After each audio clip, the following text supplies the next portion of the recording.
Good morning everyone. आज कल हमने जो है पार्ट 3 के बारे में हमने पढ़ा था, जिसके हमने प्रश्न उत्तर कर लिए थे। दीवानों की स्थिति भगवती चरण वर्मा पार्ट 4। तो पार्ट 4 के बारे में हमने भगवती चरण वर्मा के जो प्रश्न उत्तर है वो हमने कर लिए थे, और मुझे आशा है कि आपने जो है आपकी कॉपी के अंदर नोट डाउन कर लिए होंगे।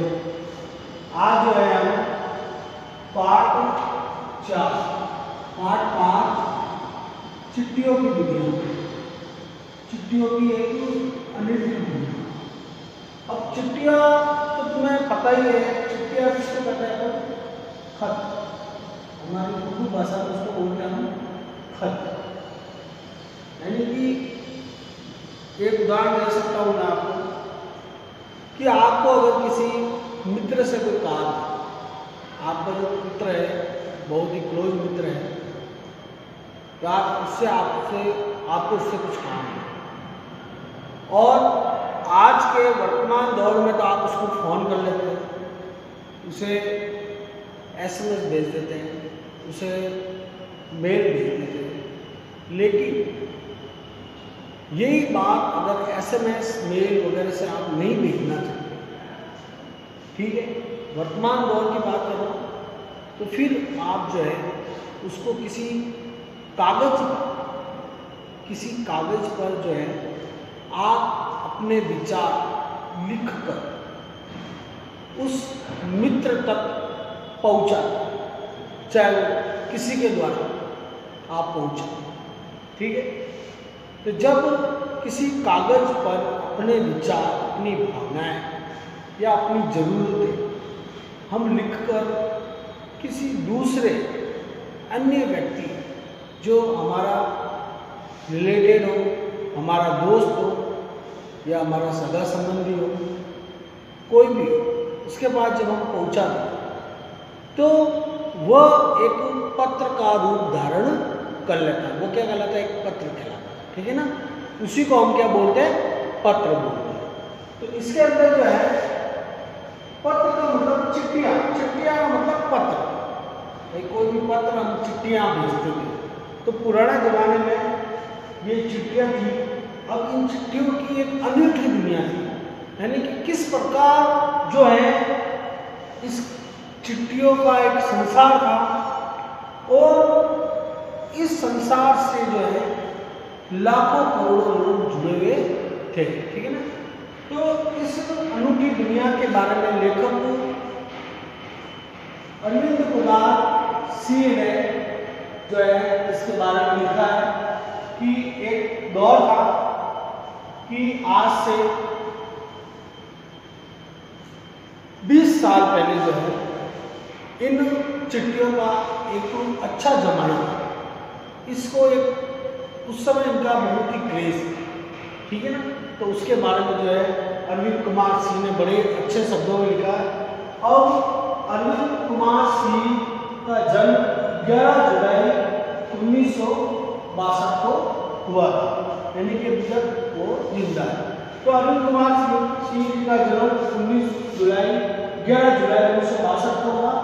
स्थान है बल्लारीपुर, सुल्तानपुर, उत्तर प्रदेश। बल्लारीपुर के गृह स्थान या गृह गांव का नाम है, और जिला सुल्तानपुर, और स्टेट है राज्य कौन सा है? उत्तर प्रदेश। तो इनमें उत्तर प्रदेश में उनका जन्म हुआ था, सुल्तानपुर में। अब लेखक ने इन चिट्ठियों को पढ़ा।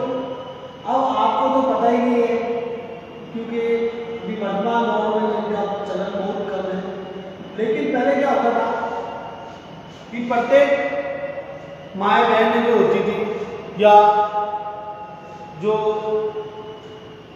जितने भी बूढ़े बड़ेरे जो होते थे, वो अपने सगे संबंधियों, अपने बेटों को, अपनी बेटियों को, औरतें जो होती थी वो अपने पतियों को, ठीक है ना, और इस तरह से जो है वो अपने विचारों को उन तक पहुंचाने के लिए एक पत्र व्यवहार करते थे।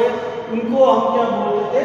चिट्ठियाँ बोलते थे। ठीक है, जिसमें मैंने आपको पहले भी बताया अपनी भावनाओं या अपने विचारों या अपनी ज़रूरतों के बारे में उसमें लिखा जाता है। जैसे आप कैसे हो, आपकी तबीयत कैसी है, भगवान की कृपा से आप कुशल मंगल होंगे, हम ये आशा करते हैं। ठीक है, उसके बाद में एक शुभेच्छु जो वचन होते हैं वो हम उसमें लिख लेते हैं। उसके बाद में जो है हम अपने विचार यानी हमारे अंदर हमें किस तरह से फील हो रहा है या हम कैसा महसूस करें आपकी गैर मौजूदगी में, ठीक है, आपकी याद आ रही है, ठीक है, फिर कोई काम हो कि ये चीज़ लेके आना मेरे लिए, वो लाना, ये लाना, मतलब बहुत सारी चीज़ें जो है हम जैसे फ़ोन पर बात करते हुए हम किस प्रकार जो है अपनी बातें जो है अगले हमारे रिश्तेदार, हमारा भाई बहन वगैरह, माता पिता, ठीक है ना, पति वगैरह, उससे हम शेयर करते हैं। उसी तरह की बातें जो है वह बोल के नहीं, वह बिना बोले लिख कर जो है उस कागज़ के अंदर, उस फॉर्मेट के अंदर, फॉर्मेट था एक अलग तरह का फॉर्मेट, डाक विभाग द्वारा एक फॉर्मेट जारी किया जाता था, उस पर लिखकर जो है हम अपने विचारों को उसमें लिपिबद्ध करते थे। फिर उसको जो है डाक में उस पर टिकट लगवाते थे और लगवा कर उसको डाक द्वारा जहाँ पर हमारे रिश्तेदार रह रहे, हमारे सगे संबंधी रहे, हमारे बेटे रह रहे, कोई भी जो आपका जिस रिलेटेड जिसको आप भेजना चाहते हो, तो उसको डाक द्वारा जो है ये पत्र भेजा जाता है। और वह व्यक्ति जो है उस पत्र को प्राप्त करने के बाद उसको पढ़ता था, फिर उस पत्र का दोबारा जो जवाब वो उसमें लिखकर वापस दोबारा जवाब जो है वो पत्र लिखकर वापस वहाँ पर भेजता था। तो इस तरह से अपने विचारों का जो आदान प्रदान है या अपने भावनाओं का या अपने रिलेटेड्स के दुखों को जानना या उनकी स्थितियों को जानने के लिए जिस प्रकार लोग लिख कर जो है पत्र पहुंचाते थे, चिट्ठियाँ पहुंचाते थे, वहीं से वापस चिट्ठियाँ आती थी।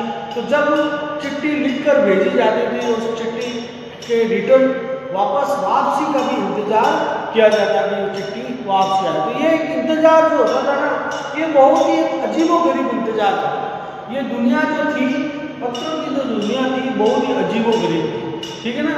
लोग जो है एक महीने भर जो है इसका इंतजार करते थे। आज हमें किसी की याद आ जाए कि अभी मुझे मेरी मम्मी की याद आ रही है, मेरे पापा की याद आ रही है, या मेरी बहन की याद आ रही है, या मेरे भाई की याद आ रही है, तो हम जल्दी से फ़ोन करके उससे बात कर लेते। लेकिन उस समय फ़ोन वगैरह जो है ये चीज़ें नहीं होती थी, तो उस समय जो है केवल पत्र ही जो थे उसके द्वारा जो है हम अपने विचारों को उसमें लिखकर उसके अगले के हालचाल पूछने के लिए हम भेजते थे। फिर वो अगला जो है अपने हालचाल उसके अंदर लिखकर और अपने विचारों को लिखकर वापस हमारे पास भेजता था। तो ये एक इंतजार जो डाकिया होता था, डाकिया पत्र पहुँचाने वाला, यानी पत्र पहुँचाने वाला, पत्र लाने और ले जाने वाला, उसको हम क्या बोलते हैं, डाक। तो ये डाक से जो होता था पत्र लाना और ले जाने का काम करता था। तो ये हमारा पत्र आता था तो हमें घर पे ला के देता था। और अगर हम पोस्ट में डाल के आते थे पत्र, ठीक है, तो वहाँ से पत्र आगे से आता था तो ये हमें हमारे घर तक लाकर देता था। तो डाकिया जो है डाकिया का काम होता था, ठीक है ना। तो इसके अंदर जो है लेखक ने क्या बनाया, बताया, इसकी समरी बता रहा हूँ मैं कि संचार का मतलब होता है अपने विचारों का आदान प्रदान, जिन माध्यमों से होता है विचारों के आदान प्रदान के साधन, उनको हम क्या बोलते हैं, संचार विषय। अपने विचारों के आदान प्रदान के साधन को क्या बोलते हैं, संचार के साधन, ठीक है ना। तो संचार के आधुनिक साधनों जैसे कॉल, SMS आदि की तुलना में पत्रों का अधिक महत्व, यानी कि आज के दौर में अगर हम फ़ोन भी कर ले, SMS कर ले, मेल भेज दे, इंटरनेट से बात कर ले, वीडियो कॉलिंग कर ले, कुछ भी कर ले, लेकिन इन पत्रों का आज भी उतना ही महत्व है।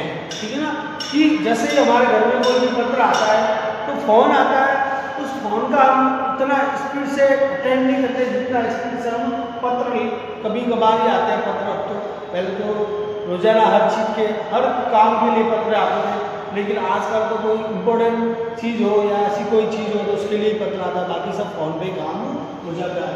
तो आधुनिक साधनों जैसे फ़ोन है, SMS है, आदि की तुलना में पत्रों का अत्यधिक महत्व है। आज भी जो है पत्रों का अत्यधिक महत्व है, यानी जितने भी तरह के सरकारी काम जो होते हैं वो लिखित रूप में किया जाते हैं और वो मेल वो जो है लोगों के घर पर जो है डाक के द्वारा ही भेजे जाते हैं। सरकार जो है सरकारी दफ्तरों में जो है सरकार जो भी आदेश निकालती है तो वो भी जो है डाक के द्वारा ही भेजती है। तो ये इनका आज भी आधुनिक दौर में महत्व है इनका। राजनीति, साहित्य और कला के क्षेत्रों में भी पत्रों द्वारा ही उथल-पुथल और घटनाओं को घटित होना।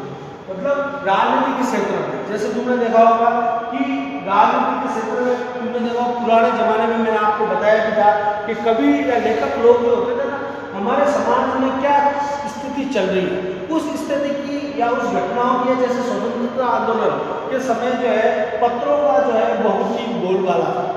उस समय जो है बड़े बड़े लेखक जो है उस समय की परिस्थितियों के बारे में उस पत्रों में लिख कर जो है पत्र पत्रिकाएं छाप कर जो है लोगों तक पहुंचा, जिससे जो है लोगों को इस बात का पता चलता था कि हमारे देश की स्थिति क्या है और वर्तमान में हमारे देश में क्या चल रहा है।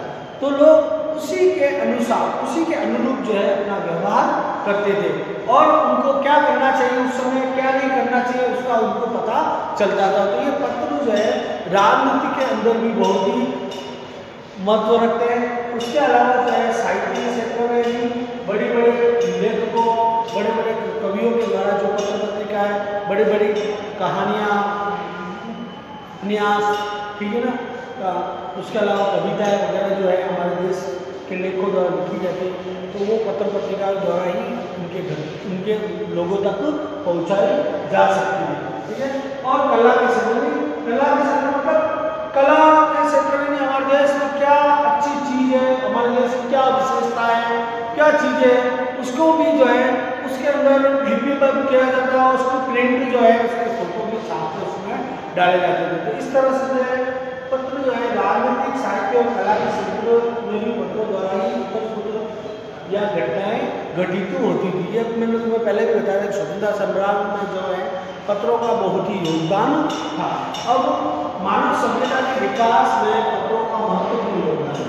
मानव सभ्यता के विकास में पत्रों का महत्वपूर्ण योगदान है। अगर जो है किसी देश के पुराने ज़माने में फोन टेलीफोन या टीवी वगैरह नहीं होती थी तो लोगों को अमेरिका में क्या हो रहा है, इंग्लैंड में क्या हो रहा है, ठीक है ना, ऑस्ट्रेलिया में, अफ्रीका में क्या हो रहा है, ये सब जानकारी जो है केवल पत्रों के द्वारा ही मिलती थी। तो जैसे गांधी जी ने जो है अफ्रीका में जो आंदोलन चलाया तो उस आंदोलन का तो टीवी में प्रसारण थोड़ी होता था, वो वहाँ से पत्र लिखकर भेजते थे कि मैं ऐसा इस तरह का आंदोलन यहाँ पर चला रहा हूँ, इसकी जानकारी जो है लोगों को वहाँ से मिलती थी। तो ये पत्रों का जो है मानव सभ्यता में बहुत बड़ा योगदान है। ठीक है, अब पत्रों के जो प्रकार, ये पत्र किस किस प्रकार के होते हैं या पत्रों को जो है अलग अलग भाषा में किन किन नामों से पुकारते हैं उसके बारे में हम पढ़ते हैं। जैसे पत्र को उर्दू के अंदर क्या बोलते हैं, वो खत बोलते हैं। लिखा था खत, यहाँ ये खत जो है इसको उर्दू में हम क्या बोलते हैं, खत बोलते हैं। ये तो हमें नहीं पता है, पत्र उर्दू में खत बोलते हैं। उसी तरह संस्कृत में इसको पत्र बोलते हैं। ठीक है ना, संस्कृत में इसको क्या बोलते हैं, पत्र बोलते हैं। और उसी तरह कन्नड़ भाषा में इसको कागज बोलते हैं। हमने कागज आया कि नहीं, हमारे मारवाड़ी भाषा में बोलते हैं ना, हमारे कागज आ गया। तो इसी तरह ये कन्नड़ भाषा में इसको क्या बोलते हैं, कागज बोलते हैं। तेलुगु में इसे उत्तरम, तेलुगु क्या बोला जाता है इसको, उत्तरम और जाबू, उत्तरम और जाबू तेलुगु भाषा में। तथा तमिल में इसको कड़ी बोलते हैं, क्या बोलते हैं, कड़ी। तमिल में इसको क्या कहा जाता है, क्रीत कहा जाता है। मतलब अलग अलग भाषा में पत्रों को अलग अलग नामों से पुकारा जाता है। तो ये चीज़ हमें बहुत जरूरी है, आज इम्पोर्टेंट चीज़ है, ठीक है। उसके बाद में पत्र अभिव्यक्ति का माध्यम है ना, विचार, अपने विचारों को दूसरों तक पहुंचाने के लिए हम पत्र व्यवहार करते हैं, ठीक है ना। उसको अभिव्यक्ति का साधन भी कहते हैं, ठीक है ना। तो पत्रों के विभिन्न प्रकार हैं, पत्रों के विभिन्न प्रकार कौन से, एक तो तुमने कहा तुम्हारे घरों में भी पुराने पत्र पड़े हो तो तुम देखना, उसके अंदर एक तो पोस्ट कार्ड होता है, पोस्ट कार्ड इस तरह से होता है ये पोस्ट कार्ड, जिस पर यहाँ पर और भी हमारा राष्ट्रीय चिन्ह होता है, ठीक है। फिर यहाँ पर पता लिखा जाता है, यहाँ पिन कोड लिखे जाते थे, क्या लिखा जाता है, पिन कोड, यहाँ पर पिन कोड लिखे जाते हैं, ठीक है। फिर यहाँ पर जो भी अपने विचार को हम नाम और इसके पीछे वाले बात पर हम लिख कर भेज देते हैं, ठीक है ना। तो ये होता था पोस्ट कार्ड, ये पत्र का एक छोटा रूप होता था। उसके बाद में जो है एक अंतर्देशीय होता था, अंतर्देशीय जो होता था वो पत्र का बड़ा रूप होता था कि उसका एड्रेस लिखने के बाद में कम से कम उसके अंदर से 1.5 से 2 पेज भरे होते थे।